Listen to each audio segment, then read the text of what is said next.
Hey guys, my name is Gabby. Welcome back to my channel, and today I'm going to be filming my May book haul. This is a pretty freaking big book haul. I've hauled about 33 books, I think. So let's just jump right into it. I'm going to be starting with my 3 May Book of the Month selections as usual. If you didn't know, I'm a Book of the Month ambassador, so they send me 3 of their books every month to promote on my social medias. The first pick is The Bride Test by Helen Huang. This is a new adult romance novel that's from the same author as The Kiss Quotient. It basically follows these characters who are all from Vietnam, and he has autism and she is ordered to be his bride by his mom, and so they have like this fake marriage trope thing happening in this book, and it's just like the cutest thing. I love Helen Huang's writing so much. Next one from Book of the Month is Necessary People. This one is an adult thriller that follows these 2 very ambitious women who are also best friends, and one of the girls gets a job at the same place where her best friend works and starts to take all of the credit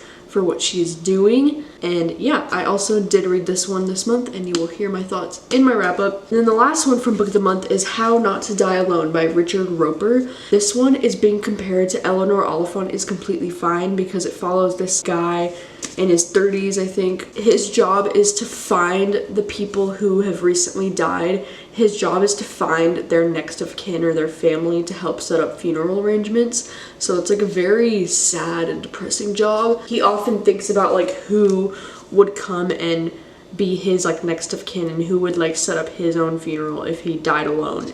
This one sounds really cute, and I do hope to read this one soon still.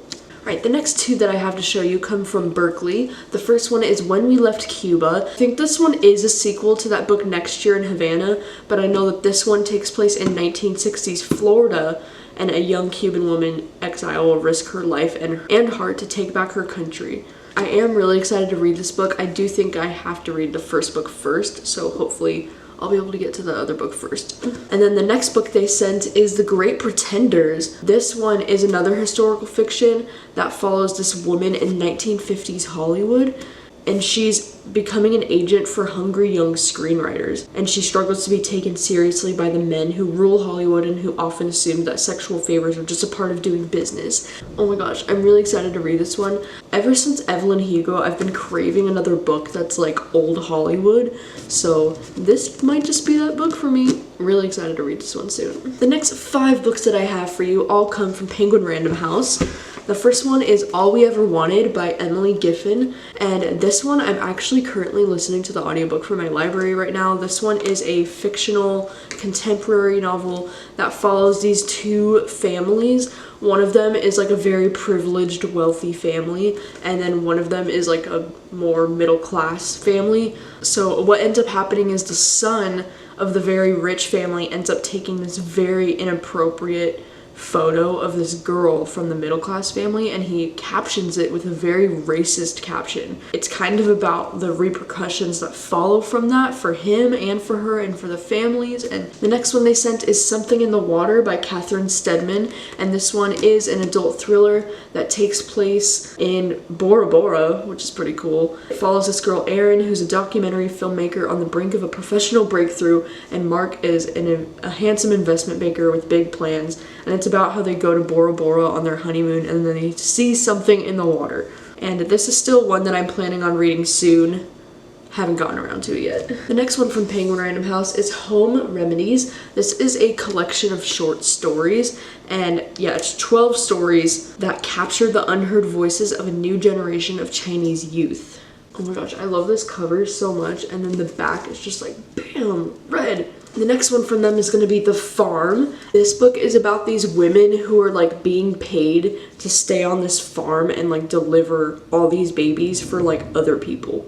And they're not allowed to reconnect with their lives while they're pregnant, and the entire 9 months they have to stay on this farm. I don't know, it just sounds so interesting and so crazy. And then the last one they sent is Star-Crossed by Minnie Darkay. This one is about childhood sweethearts Justine and Nick who bump into each other as adults, and it's a life-changing love affair that seems inevitable. I think this one has a lot to deal with zodiac signs and whether or not those play a part in our lives, in our fate, and all that. So the next two are from Gallery Books. The first one is The Unhoneymooners by Christina Lauren. This is my favorite romance novel of the year so far, and probably one of my favorite romances ever, so I'm so happy that they sent me a finished copy of this. If you didn't know, this book follows a pair of twin sisters. One of them is getting married, and then this book kind of revolves around their wedding and what ends up happening from that.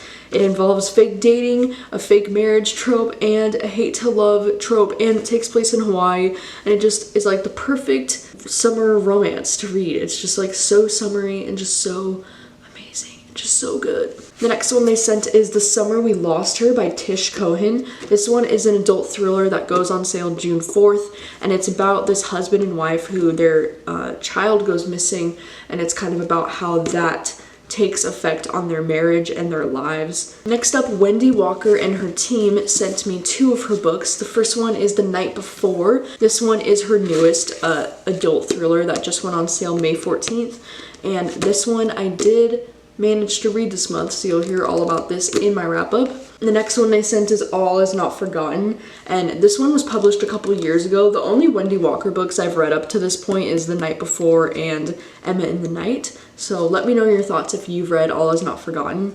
Next up, Berkeley Romance sent me 5 books this month. First one they sent is The Bride Test by Helen Huang, which is crazy because now I own 2 copies of this book, which I'm actually really happy about because I do love this book so much, but I'm probably going to have to pass this book on to another romance lover so they can enjoy it. The next one is The Wedding Date by Jasmine Gilroy, and this one is also an arc that goes on sale July 16th. This one I'm actually really excited to pick up, even though I didn't really enjoy the author's first book, The Proposal. This one sounds like it's like a hate to love romance, and it takes place around a wedding, which I just like really love reading about for some reason. I might be reading this one soon, or I might save it for the romanceathon next month. I'm not too sure yet, but really excited to read this one. The next one they sent is Aisha at Last, and this one is also an arc that goes on sale June 4th. This is another romance that on the back of this it just says a modern day Muslim Pride and Prejudice for a new generation. So that caption alone right there just really makes me want to read this. So again, I might read this one soon, or I might save it for the romanceathon.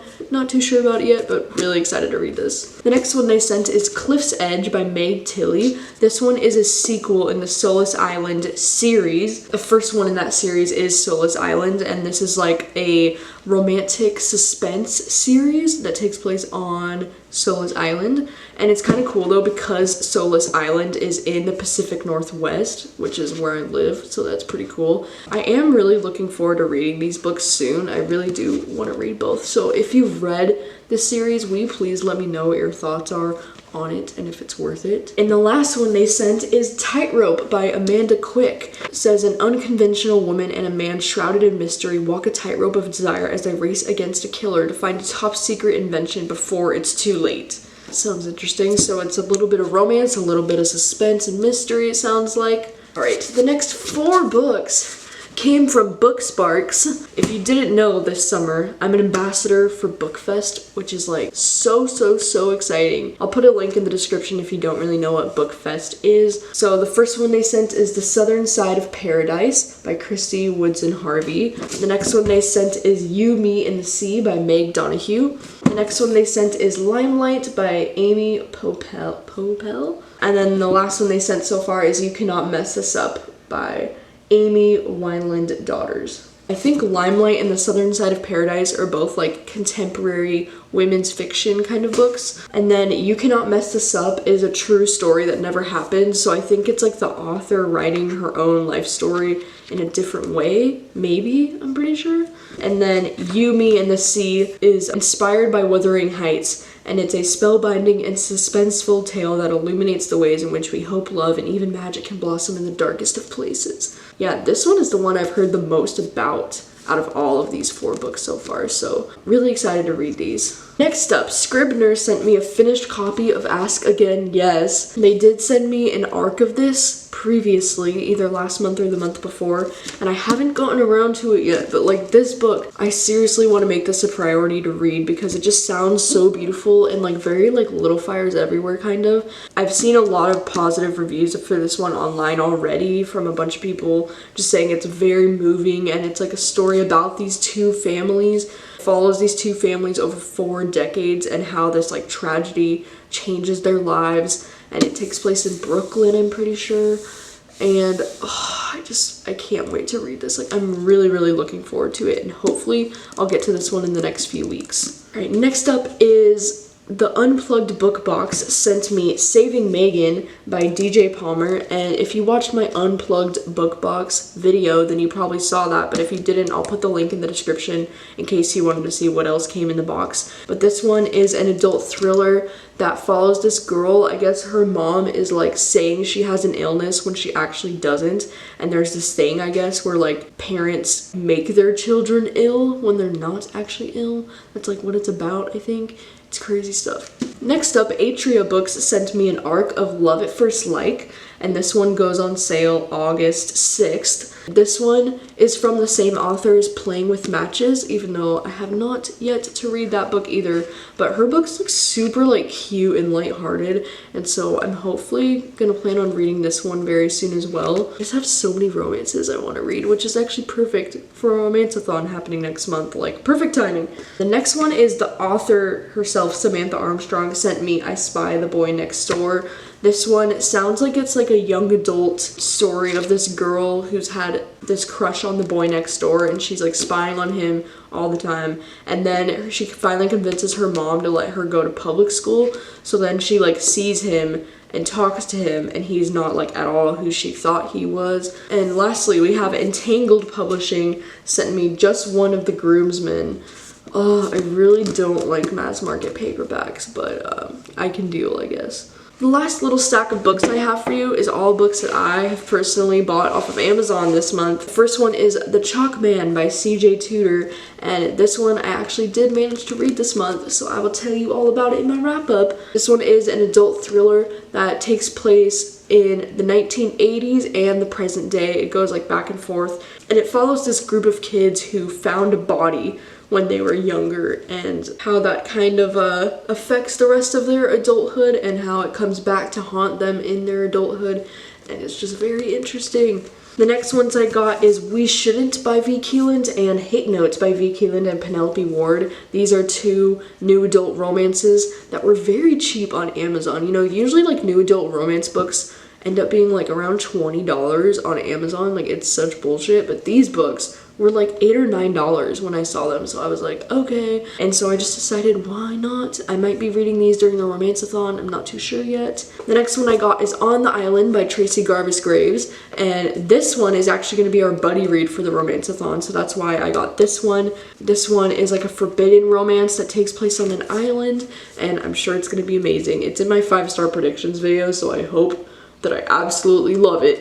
And then the last one I got is I Let You Go by Claire McIntosh. This one is an adult thriller that I purchased because the Buzzword Readathon is happening almost at the same time as a romanceathon, and the word for that is you. And so I've been wanting to read this book for a really long time, and so I think I'm just gonna read this during the Buzzwordathon because you. I think those are all of the books that I have hauled this month. It has been the longest, most stressful month because of moving and everything, but also I was just working on a lot of different collaborations this month with authors and giveaways on my Instagram and like doing all kinds of different things. Please let me know what your thoughts are on any of these books, if you've read any of these books, and how many books did you haul in the month of May. Thank you so much for watching as always, and I will see you guys soon with a new video.